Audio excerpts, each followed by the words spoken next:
ജീവിതത്തിൻ്റെ പുറം താളുകൾ മാത്രം നോക്കി നിങ്ങളെ കുറ്റം വിധിക്കുകയും അപവാദം പറയുകയും പരിഹസിക്കുകയും ചെയ്യുന്നവരുടെ മധ്യത്തിലാണോ നിങ്ങൾ ജീവിക്കുന്നത്? ഞാൻ നിങ്ങളോട് പറയട്ടെ, നിങ്ങളുടെ ജീവിതത്തിൻ്റെ അകവും പുറവും നന്നായി അറിയുന്ന ഒരുവനുണ്ട്. അവനാണ് കർത്താവായ യേശു ക്രിസ്തു. ഒരിക്കൽ യേശു യെരൂശലേം ദേവാലയത്തിൽ ആളുകൾ കാണിക്കയിടുന്ന ശ്രീഭണ്ഡാരത്തിന് നേരെ ഇരിക്കുകയായിരുന്നു. അവിടെ ധനവാന്മാർ അനേകരും വന്ന് തങ്ങളുടെ സമൃദ്ധിയിൽ നിന്നും ഇട്ടു. എന്നാൽ ഒരു ദരിദ്രയായ വിധവ 2 കാശ് ആ ഭണ്ഡാരത്തിൽ നിക്ഷേപിച്ചു. എന്നാൽ യേശു ഇപ്രകാരമാണ് പറഞ്ഞത്: ഭണ്ഡാരത്തിലിട്ട എല്ലാവരെക്കാളും ഈ ദരിദ്രയായ വിധവ അധികമിട്ടിരിക്കുന്നു. പ്രിയപ്പെട്ടവരെ, നിങ്ങളുടെ അധ്വാനവും വേദനകളും ആളുകളും പ്രിയപ്പെട്ടവരും കണ്ടില്ല എന്ന് വന്നേക്കും.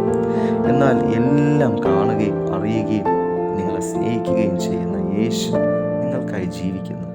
അവിടുന്ന് ഇപ്രകാരം പറയുന്നു: ഞാൻ നിന്നെ ഒരു നാളും കൈവിടുകയില്ല, ഉപേക്ഷിക്കുകയുമില്ല. അതേ, ആ കർത്താവിനെ ആശ്രയിക്കുക. നിശ്ചയമായും നിങ്ങളുടെ അവസ്ഥകളെ അവിടുന്ന് മാറ്റും. God bless you.